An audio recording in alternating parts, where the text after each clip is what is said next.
Salut les amoureux, nous sommes tous des amoureux. Aujourd'hui, j'ai envie de te parler de tout ce que j'aurais aimé savoir avant ma relation avec Caroline. Et si ce n'est pas encore fait, je t'invite à t'abonner à la chaîne et à mettre un pouce si tu aimes nos vidéos, ça nous soutient, ça nous aide à être plus visible sur YouTube et je trouve ça cool quoi. Puis en plus, ça te permet de ne manquer aucune de nos nouvelles vidéos.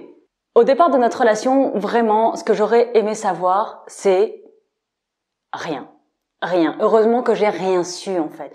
Heureusement que j'ai rien su de ce qui m'attendait dans cette relation parce que franchement, j'y serais pas allée. Voir les crises émotionnelles, l'intensité émotionnelle, j'étais pas prête pour ça. Et si on m'avait prévenu, j'aurais fait non, c'est pas pour moi. C'est pas pour moi. Ça va pas le faire. Je suis désolée. Vous pouvez aller voir ailleurs si j'y suis. Donc en fin de compte, ça s'est très bien passé comme ça et pour moi, c'était très très bien que cette information, que toute la partie parcours flamme jumelle ne soit révélée que plus tard en fait, que plus tard dans notre parcours avec Caroline, puisque c'est elle qui est venue avec cette information quand elle a fait sa nuit noire de l'âme. Et en fin de compte, moi, ça m'a pas trop intéressée. Ça avait l'air de l'aider, ça avait l'air de lui permettre de traverser les choses, mais moi en tant que telle, ça a pas eu vraiment d'impact sur ma manière de vivre et sur ma façon de percevoir notre relation. Ce qu'il faut savoir, c'est qu'avant d'être avec Caroline, j'étais dans un célibat prolongé et choisi. En fait, 4 ans avant d'être avec Caroline, j'avais créé un vœu de célibat, j'avais fait un vœu de célibat pour moi-même et en 2012, j'ai décidé de rompre ce vœu parce que j'étais arrivée au bout de cette expérience-là.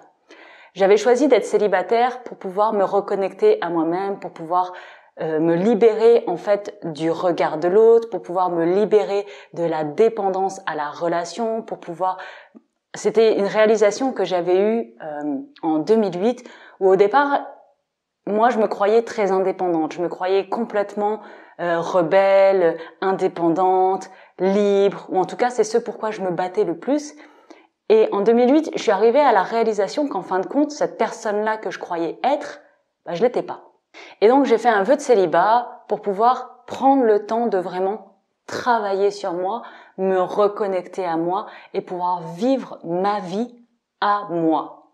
Ce que j'ai fait, et pendant 4 ans, j'ai fait énormément de développement personnel, j'ai voyagé aux 4 coins du monde, j'ai grandi de manière exponentielle, j'ai grandi plus en ces 4 ans que dans tout le reste de ma vie avant, spirituellement, mais aussi personnellement, émotionnellement. Enfin, c'était incroyable ce qui s'est passé. Et en 2012, je suis arrivée au bout de mon parcours de célibat et je me suis rendu compte que mon développement personnel, j'étais un petit peu arrivée au bout de ce chemin que je pouvais faire seule et que ma prochaine étape était dans la relation. Alors en 2012, j'ai décidé de rompre mon vœu de célibat et de me réouvrir à la relation. Et avant d'être avec Caroline, j'étais vraiment dans une dynamique de date, de redécouvrir les gens, de re-rentrer en relation avec des gens. Donc j'ai été sur une application qui s'appelait Badoo. C'est un peu l'équivalent de Tinder ici. Et en fait, tu rencontres des gens, tu fais des dates, tu échanges et tout ça, mais ça cliquait pas, ça matchait pas. En fait, ces relations, ça matchait pas la personne que j'étais devenue. Il y avait pas de clic émotionnel ou vibratoire ou énergétique, je sais pas comment tu peux le nommer. Et pendant cette période-là où je me suis réouvert à la relation, ce qui a été intéressant, c'est que notre relation a commencé à avoir des accroches. Et c'est là qu'on a décidé de se mettre ensemble, en fait. Petit à petit, ça s'est pas fait d'un coup, ça s'est fait d'abord, elle a dû faire le point sur qu'est-ce qui était en train de se passer pour elle, et moi, j'ai dû faire le point sur tiens, en fin de compte, avec Caro, l'évidence du nous est tellement là que je peux pas faire autrement. C'est impossible pour moi de faire autrement. Et pourtant, dans ma grille de profil que j'aurais pu avoir quand je cherchais une relation, Caroline ne cochait aucune case. Elle était mariée, elle était maman, elle était pas disponible en fait. Et pour moi, c'était quelque chose de tellement pas possible que je comprenais pas pourquoi c'était une évidence. Je comprenais pas pourquoi est-ce que ça devait être absolument ça et que ça devait être absolument elle, tu vois. Et donc, moi j'ai lutté quelques mois avec ça, elle a lutté aussi de son côté quelques mois avec ça. Puis pour finir, on est arrivé à cette conclusion que bah oui, en fait, on est faites pour être ensemble et on doit être ensemble. Et ce qui était drôle, c'est qu'à l'époque, pour me rassurer, pour moi gagner en certitude de on était vraiment faites pour être ensemble, j'ai utilisé beaucoup l'astrologie, la numérologie, l'astrologie chinoise pour voir vraiment est-ce que cette relation est vraiment si évidente que ça, est-ce qu'elle a vraiment lieu d'être. Et une chance pour nous aujourd'hui, c'est que, en effet, que ce soit en astrologie, en numérologie, en astrologie chinoise, tout me disait, tout me criait, c'est la personne avec qui tu dois être. C'est la personne avec qui tu dois être. Et là, je fais bon, d'accord, bah, du coup, si je dois être avec cette personne-là, si je dois être avec Caroline, allons-y. Et c'est comme ça qu'on s'est mis en relation et qu'on a vécu notre réunion, que ça s'est super bien vécu, on a eu des superbes années au début et heureusement qu'il y a eu ces années magnifiques qui se vivaient spontanément dans la spontanéité d'être qui on est, d'être juste des êtres humains, pas des flammes jumelles, juste des personnes qu'on aime découvrir, qu'on aime vivre, qui aiment être ensemble, toute cette partie vraiment joyeuse de début de relation. Et heureusement qu'on a eu ça, parce que après, quand les épreuves sont arrivées, c'est grâce à toutes les fondations qu'on a eues au départ qu'on a pu traverser toutes ces périodes de nuit noire de l'âme, ces périodes où les blessures se réactivent, où, alors non seulement j'ai eu moi la blessure de rejet qui s'est suractivée, alors que pendant 4 ans dans mon célibat, j'avais bossé sur cette blessure, je m'étais dit c'est bon, j'ai fini avec ça. Et en fait, non, d'un seul coup, avec Caroline, elle s'est réactivée, mais puissance 10 000, et je comprenais pas, tu vois. Et après, quand j'ai pu repasser par-dessus la blessure de rejet, putain, la blessure d'abandon, quoi. Et là, je me suis dit, mais c'est quoi cette blessure? C'est quoi cette ville? Non, et c'était tellement dur et tellement inconnu et tellement, et je me dis, heureusement que on a eu ces premières années où on a pu poser des fondations solides dans notre relation. Sinon, notre couple, il aurait explosé. Et comment est-ce qu'on a fait pour poser ces fondations solides? C'est parce qu'on n'était pas attaché à une quelconque théorie, on n'avait aucune idée de ce qu'on faisait, on savait juste qu'on voulait construire quelque chose ensemble et ça nous a permis de créer ces fondations-là. Et du coup, aujourd'hui, est-ce que je changerais quelque chose? Non. Est-ce que j'aurais voulu savoir quelque chose? Non. Je ne changerais rien parce que heureusement qu'on a traversé ça comme on l'a traversé, sinon le couple serait pas là, en fait. Sinon, j'y serais jamais allée. Si on m'avait dit, ça va être la merde dans 3 ans, j'aurais dit, ok, ben, si je signe pour de la merde, c'est quoi, j'y vais pas, ça va. C'est bon. Moi, célibataire, je vis très bien. Moi, toute seule dans mon coin, ma vie, je l'ai construit, je réalise mes rêves. J'ai aucun problème. J'ai pas besoin d'un couple pour me rentrer dans la galère, tu vois. Ça va. Juste être.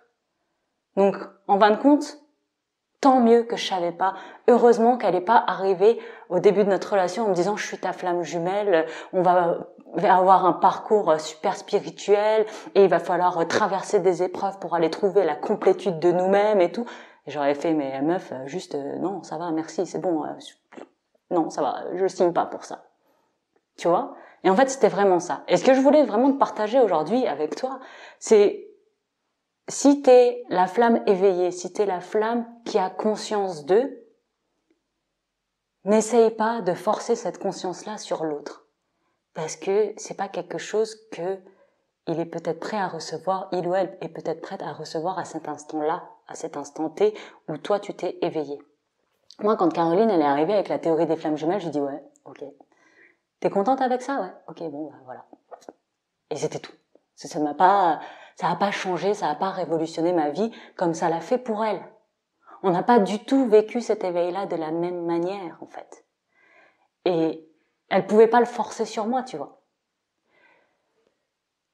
De l'autre côté, si t'es l'autre flamme qui te pose des questions de est-ce que c'est la bonne personne, mais pourtant, je comprends pas, ça coche aucune case, ça ne devrait pas.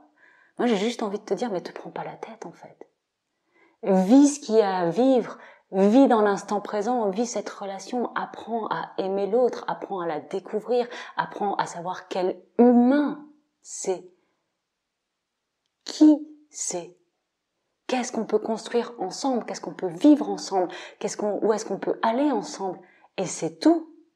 Est-ce qu'on doit être des amis? Est-ce qu'on doit être en couple? Est-ce qu'on doit juste pas se voir? Parce qu'en fin de compte, c'est pas le bon moment.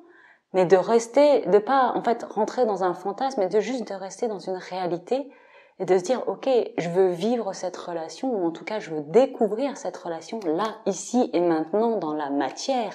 Pas dans une sphère quelconque spirituelle de la 5e, 6e, 18e dimension, non.